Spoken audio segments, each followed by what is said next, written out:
श्रीमद् भागवत महापुराण प्रथम खंड सप्तम स्कंद अथ षष्ठोध्याय। प्रहलाद जी का असुर बालकों को उपदेश। अब हिंदी में। प्रहलाद जी ने कहा, मित्रों, इस संसार में मनुष्य जन्म बड़ा दुर्लभ है।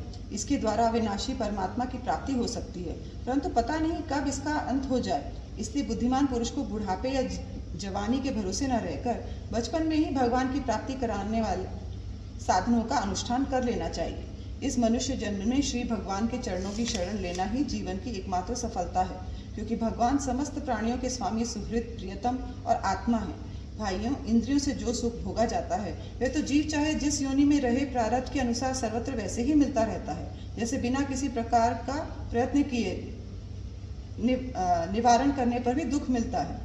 इसलिए सांसारिक सुख के उद्देश्य से प्रयत्न करने की कोई आवश्यकता नहीं है, क्योंकि स्वयं मिलने वाली वस्तु के लिए परिश्रम करना आयु और शक्ति को व्यर्थ गंवाना है। जो इनमें उलझ जाते हैं उन्हें भगवान के परम कल्याण स्वरूप चरण कमलों की प्राप्ति नहीं होती। हमारे सिर पर अनेकों प्रकार के भय सवार रहते हैं, इसलिए ये शरीर जो भगवत प्राप्ति के लिए पर्याप्त है, जब तक रोग शोक आदि ग्रस्त होकर मृत्यु के मुख में नहीं चला जाता, तभी तक बुद्धिमान पुरुष को अपने कल्याण के लिए प्रयत्न कर लेना चाहिए। मनुष्य की पूरी आयु 100 वर्ष की है। जिन्होंने अपनी इंद्रियों को वश में नहीं कर लिया है, उनकी आयु का आधा हिस्सा तो यूं ही बीत जाता है, क्योंकि वे रात में घोर तमोगुण अज्ञान से ग्रस्त होकर सोते रहते हैं। बचपन में उन्हें अपने हित अहित का ज्ञान नहीं रहता। कुछ बड़े होने पर कुमार अवस्था में वे खेल कूद में लग जाते हैं। इस प्रकार 20 वर्ष का तो पता ही नहीं चलता। जब बुढ़ापा शरीर को ग्रस्त कर लेता है, तब अंत के 20 वर्ष में कुछ करने धरने की शक्ति ही नहीं रह जाती। रह गई बीच की कुछ थोड़ी सी आयु, उसमें कभी न पूरे होने वाली बड़ी बड़ी कामनाएं हैं। बलात् पकड़ रखने वाला मोह है, घर द्वार की वह आसक्ति है, जिससे जीव इतना उलझ जाता है कि उसे कुछ कर्तव्य का ज्ञान ही नहीं रहता। इस प्रकार बची कुची आयु भी हाथ से निकल जाती है। दैत्य बालकों, जिसकी इंद्रियां वश में नहीं है, ऐसा कौन सा पुरुष होगा जो घर गृहस्थी में आसक्त और माया ममता की मजबूत फांसी में फंसे हुए अपने आप को उससे छुड़ाने का साहस कर सके, जिसे चोर, सेवक एवं व्यापारी अपने अत्यंत प्यारे प्राणों की भी बाजी लगाकर संग्रह करते हैं, और इसलिए उन्हें जो प्राणों से भी अधिक वांछनीय है, उस धन की तृष्णा को भला कौन त्याग सकता है? जो अपनी प्रियतमा पत्नी के एकांत सहवास, उसकी प्रेम भरी बातों और मीठी मीठी सलाह पर अपने को निछावर कर चुका है, भाई बंधु और मित्रों के स्नेह पाश में बंध चुका है, और नन्हे नन्हे शिशुओं की तोतली बोली पर लुभा चुका है, भला वह उन्हें कैसे छोड़ सकता है? जो अपनी ससुराल गई हुई प्रिय पुत्रियों, पुत्रों, भाई बहनों और दीन अवस्था को प्राप्त पिता माता, बहुत सी सुंदर सुंदर बहुमूल्य सामग्रियों से सजे हुए घरों, कुल परंपरागत जीविका के साधनों तथा पशुओं और सेवकों के निरंतर स्मरण में रम गया है, वह भला उन्हें कैसे छोड़ सकता है? जो जनेंद्रिय और रसनेंद्रिय के सुखों को ही सर्वस्व मान बैठा है, जिसकी भोग वासनाएं कभी तृप्त नहीं होती, जो लोभवश कर्म करता हुआ रेशम के कीड़े की तरह अपने को ही और भी बड़े बंधन में जकड़ता जा रहा है, जिसके मोह की कोई सीमा नहीं है, वह उनसे किस प्रकार विरक्त हो सकता है और कैसे उनका त्याग कर सकता है? ये मेरा कुटुंब है, इस भाव से इसमें ये इतना रम जाता है कि उसके पालन पोषण के लिए अपनी अमूल्य आयु को गंवा देता है, और उसे ये भी नहीं जान पड़ता कि मेरे जीवन का वास्तविक उद्देश्य नष्ट हो रहा है। भला इस प्रमाद की भी कोई सीमा है? यदि इन कामों में कुछ सुख मिले तो भी एक बात है, परंतु यहाँ तो जहाँ जहाँ वह जाता है वहीं वहीं दैविक और भौतिक ताप उसके हृदय को जलाते ही रहते हैं। फिर भी वैराग्य का उदय नहीं होता। कितनी विडंबना है!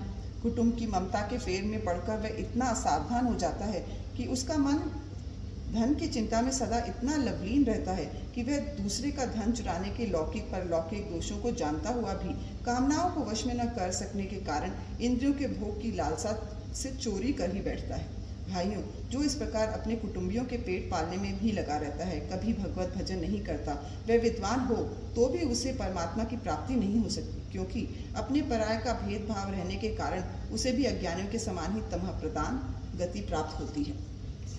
जो कामनियों के मनोरंजन का सामान उनका क्रीड़ा मृग बन रहा है, और जिसने अपने पैरों में संतान की बेड़ी जकड़ ली है, वह बेचारा गरीब चाहे कोई भी हो, कहीं भी हो, किसी भी प्रकार से अपना उद्धार नहीं कर सकता।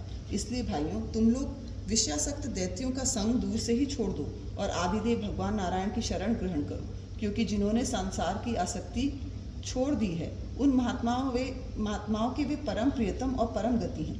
मित्रों, भगवान को प्रसन्न करने के लिए कोई बहुत परिश्रम या प्रयत्न नहीं करना पड़ता, क्योंकि वे समस्त प्राणियों के आत्मा हैं और सर्वत्र सबकी सत्ता के रूप में स्वयं सिद्ध वस्तु हैं। ब्रह्मा से लेकर तिनके तक छोटे बड़े समस्त प्राणियों में, पंचभूतों से बनी हुई वस्तुओं में, पंचभूतों में, सूक्ष्म तन्मात्राओं में, महत्व तत्व में, तीनों गुणों में और गुणों की साम्यावस्था प्रकृति में एक ही अविनाशी परमात्मा विराजमान है। वे ही समस्त सौंदर्य, माधुर्य और ऐश्वर्यों की खान हैं। वे ही अंतर्यामी दृष्टा के रूप में हैं और वे ही दृश्य जगत के रूप में ही भी हैं। सर्वथा अनिर्वचनीय तथा विकल्प रहित होने पर भी दृष्टा और दृश्य, व्याप्य और व्यापक के रूप में उनका निर्वचन किया जाता है। वस्तुतः उनमें एक भी विकल्प नहीं है। वे केवल अनुभव स्वरूप, आनंद स्वरूप एकमात्र परमेश्वर ही हैं। गुणमयी सृष्टि करने वाली माया के द्वारा ही उनका ऐश्वर्य छिप रहा है। इसके निवृत्त होकर भी उनके दर्शन हो जाते हैं। इसलिए तुम लोग अपनी दैत्यपने का आसुरी संपत्ति का त्याग करके समस्त प्राणियों पर दया करो, प्रेम से उनकी भलाई करो। इसी से भगवान प्रसन्न होते हैं। आदि नारायण अनंत भगवान की प्रसन्न हो जाने पर ऐसी कौन सी भी वस्तु जो नहीं मिल सकती। लोक और परलोक के लिए जिन धर्म, अर्थ आदि की आवश्यकता बतलाई जाती है, वे तो गुणों के परिणाम से बिना प्रयास के स्वयं ही मिलने वाले हैं। जब हम श्री भगवान के चरणामृत का सेवन करने और उनके नाम गुणों का कीर्तन करने में लगे हैं, तब हमें मोक्ष की भी क्या आवश्यकता है। यूँ शास्त्रों में धर्म, अर्थ और काम इन तीनों पुरुषार्थों का भी वर्णन है। आत्मविद्या, कर्म कांड, न्याय, तर्क, शास्त्र, दंड, नीति और जीविका के विविध साधन, ये सभी वेदों के प्रतिपाद्य विषय हैं। परंतु यदि अपने परम हितैषी परम पुरुष भगवान श्री हरि को आत्मसमर्पण करने में सहायक हैं, तभी मैं इन्हें सत्य सार्थक मानता हूँ, अन्यथा ये सबके सब निरर्थक हैं। ये निर्मल ज्ञान जो मैंने तुम लोगों को बतलाया है, बड़ा ही दुर्लभ है। इसे पहले नर नारायण ने नारद जी को उपदेश दिया था, और ये ज्ञान उन सब लोगों को प्राप्त हो सकता है जिन्होंने भगवान के अनन्य प्रेमी एवं अकिंचन भक्तों के चरण कमलों की धूलि से अपने शरीर को नहला लिया है। ये विज्ञान सहित ज्ञान विशुद्ध भगवत धर्म है।